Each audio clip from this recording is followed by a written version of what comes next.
썬데이 뉴스 서울 제1호 2부 2019년 3월 24일 뉴스자키 Q입니다. 다음 이야기도 정치 이야기인데요. 한 주 동안 연동형 비례대표제라는 뉴스가 두 번째 정도에서 매일 오르내렸습니다. 자유한국당은 그 판을 거부하며 끼지도 않고 반대만 해대고 나머지 4당도 협의를 하면서도 여러 문제점을 보였습니다. 연동형 비례대표제가 무언가는 기본적으로 정당 지지에 대한 국민들의 사표를 최소화시키는 것이라고 생각합니다. 헌재에서 직접 투표한 국회의원 수로 비례대표의 정당 배분을 한다는 것이 위헌이라고 나오면서 아마 투표할 때 비례대표를 뽑기 위한 정당 투표를 해왔는데 이때 나오는 사표를 최소화시키는 새로운 방법을 찾아야 하는 것이 이번 선거제 변화인데요. 문제는 각 정당들이 무엇이 최선인가를 협의하는 것이 아니고 각각 자신의 정당 상황에서 어떻게 해야 최대의 국회의원을 당선시킬 수 있을까 계산해보고 그 방법으로 접근을 하다 보니까 협의가 되지 않는 것으로 보입니다. 자유한국당 입장에서는 지금 정당 지지율이 높지 않으니 이에 대해서는 협의하지 않는 것이 좋겠죠. 하여간 중요한 정치적 일인데 내가 먹고 사는 것하고는 별로 관계는 없어 보입니다. 어떤 방법을 쓰더라도 어떻게 운영을 하고 그것에 의해 당선된 사람들이 어떻게 행동을 하고 그런 것들이 더 중요해 보이기도 하는데 어찌되었건 투표는 민주주의를 이끌어가는 중요한 일이고 모든 국민의 의견이 존중되는 투표가 되는 것은 중요한 일이라 하겠죠. 우리의 민주주의가 더 이상 압박과 반대하는 집회와 이러한 고통에서 발전하는 것이 아니라 하나하나 국민의 뜻이 모두 반영되어 발전할 수 있다면 정말 좋은 일 아니겠습니까? 다음은 과거사 청산과 관계된 일입니다. 먼저 뉴스는 대검 과거사위원회 진상조사단에서 김학의 차관 관련 사건과 장자연 관련 건, 용산 참사 등에 대해서 조사를 연장해달라는 것에서 시작해서 한 주 동안 이야기는 2개월 연장을 하고 대통령이 이에 대해서 철저 수사를 지시하고 그 상황에서 과거 수사 상황을 살펴보니 검찰이 불공정하게 영장 기각을 해온 것이 보이기도 하고 최종적으로는 금요일 김학의 전 차장은 오밤중에 태국으로 출국하려다가 긴급 출국 정지를 받았다는 뉴스입니다. 긴급 출국 정지는 3년 이상의 징역형에 해당되는 등 엄정한 사항에 해당되어야 실행된다고 하는데 이제는 검찰이 제대로 조사를 하는지 관심이 주목되는 점이죠. 사실 이 사건에 대해서는 검찰이 과거 수사 시 봐주기 해준 것이 아니냐는 것으로 문제가 되어 있는 것입니다. 나중에 말씀드릴 승리권은 경찰과 연계고 이 건은 검찰과 유착관계에 관한 이야기입니다. 사실 이런 사건을 볼 때 그 사람이 성매매를 했건 그 자체는 개인적인 일이니까 누구도 그럴 수도 있는, 그러지는 않아야겠지만 그러한 사건이지만 그것을 처리하는 절차나 그러한 것들이 국민들이 그저 화날 이야기 아닌가요? 내 먹고 사는 문제와는 별 관계도 없죠. 그러나 좀 더 파헤쳐 가자면 약자에 대한 강제의 갑질의 문제는 반드시 있는 것이겠죠. 성매매라는 것은 자체도 지금 사건의 성매매가 과연 금전을 바라고 성매매를 하고자 하는 사람과 그것을 하는 사람과 관계인가 아니면 그것 위에 권력과 그러한 것들과 연계될 행위들이었나에 대해서 잘 살펴보아야 할 것입니다. 장자연 사건에 대해서는 이미숙 씨가 진술을 하겠다고 나서기도 했다는데 이제는 그러한 일들이 일어나지 않도록 숨어있는 사람들도 나서고 그를 조사하는 사람도 정말 중립의 입장에서 정확한 사실과 잘못된 사람들은 그 사람들이 누군가에 상관하지 말고 끝까지 밝히는 일을 했으면 좋겠습니다. 이와 관련하여 잠시 큰 뉴스는 없었지만 이야기하고 싶은 것이 있는데요.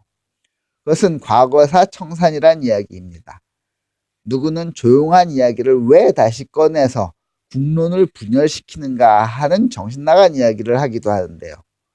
숨기려고 하는 것이 숨긴다고 숨겨지지는 않는 거죠. 그저 말 못하고 있을 뿐. 그에 대한 분노는 대를 이어가고 지속적인 국론 분열의 기폭제로 남아가는 것입니다. 이를 없애기 위해서는 정의라는 잣대에서 과거의 잘못을 처리해야 지금의 행위가 정당화될 수 있는 것입니다. 아직도 남아있는 일본의 잔재, 친일파의 재산 등 이를 처리하지 않고 지나간다면 우리나라에서는 어떤 사태가 벌어질 때마다 항상 시기가 그래서 그럴 수뿐이 없었다는 미명 아래 정의에 반하는 세력에 붙어서 살아가는 사람이 있을 것이고 정의로운 사람들은 지속적으로 희생을 당해야만 하는 것이죠.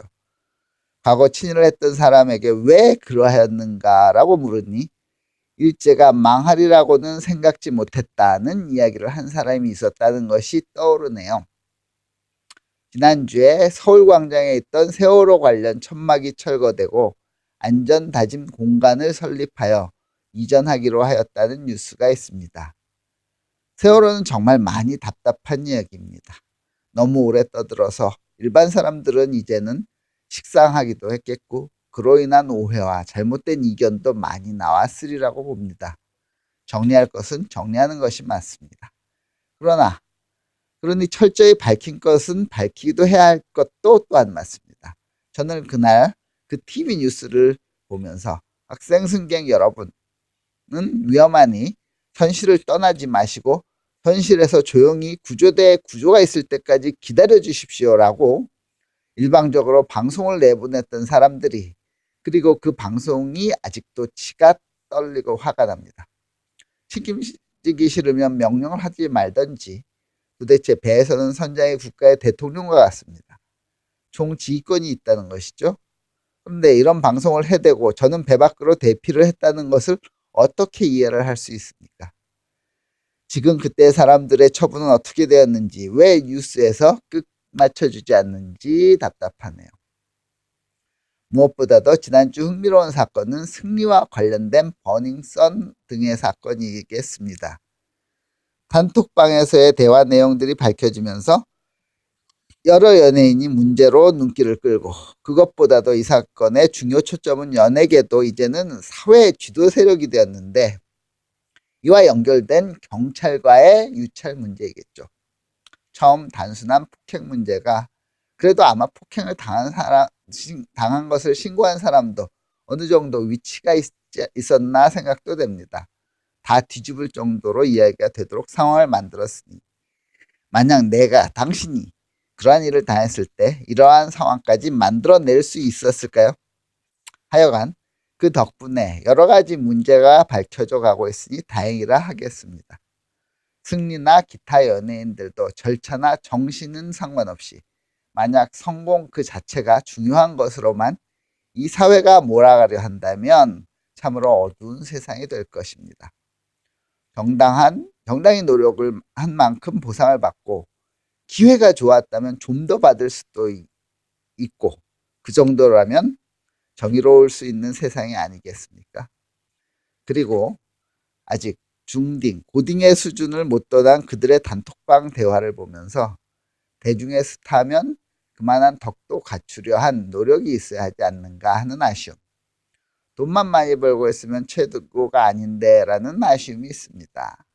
잘 기억은 안 나지만 누군가 대학 교수였나가 모든 사람이 이런 대화는 단톡방에서 한다고 한 이야기는 각각의 사람들은 아무리 나만을 알 뿐이고 다른 사람에 대해서는 모르는 세상에 산다지만 그러면 조용히 있을 것이지 모든 사람을 아는 모양 확실치 않은 사항을 그렇게 공적으로 떠드는 사람도 답답합니다. 그리고 이 사건은 앞에 김학의 사건이 검찰의 부실 수사가 언급된 것과는 차이나게 경찰의 부실 수사가 도마 위에 있습니다. 검찰이건 경찰이건 일반 서민이 아닌 특권층에게는 특권을 준다는 것은 이 시대가 바로잡아야 할 가장 큰 일이 아닌가 생각됩니다. 이 사건과 관련해서 비교적 선량해 보이는 차태현 씨도 연예계 잠정 하차를 한다는 뉴스가 있었는데 정확한 사건이 어떤 것인지는 몰라도 고사성어, 20보 100보의 유래를 생각한다면 모두들 잘 행동해야 하겠습니다. 그리고 승리 소속 엔터테인먼트 회사가 클럽을 영업하면서 유흥주점으로 허가를 안 받고 일반 음식점으로 허가를 받은 사항이 나오고, 이로 인해 승리의 범죄 건수도 늘어나는 것처럼 보이는데요. 그 부분은 사실 서울 시내에는 엄청 많다는 사실을 일반 사람들은 잘 모를 것입니다. 실제로 유흥주점으로 허가를 내려 해도 유흥주점 허가가 나지 않는 지역도 있답니다. 그러면 할 수 없이 일단 술을 팔 수 있으니까 일반 음식점으로 허가를 내죠. 그리고 무대를 만들거나 춤추는 공간을 만들거나 해서 일단의 유흥주점 카테고리에 드는 영업을 하는 겁니다. 우리나라 세무서 직원이 몇 명인데 동네 음식점을 다 돌아보면서 그것을 점검하지는 못하니까 그냥 하게 되죠.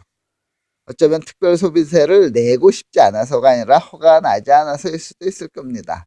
하여간 이 문제는 우리의 자녀들이 열망하는 스타라는 것과 한류라는 콘텐츠 수출도 유망사업이라는 현재의 시점에서 잘 처리되어서 모범을 보여야 앞으로 좋은 정당하고 바른 방향의 모델을 만들 기반이 되리라고 봅니다. 선뉴스의 2부는 여기까지입니다. 3부에는 보잉게이트로 불리는 사건과 지난주에 간단한 경제 동향, 그리고 NJQ가 드리는 생활의 팁이 다뤄집니다.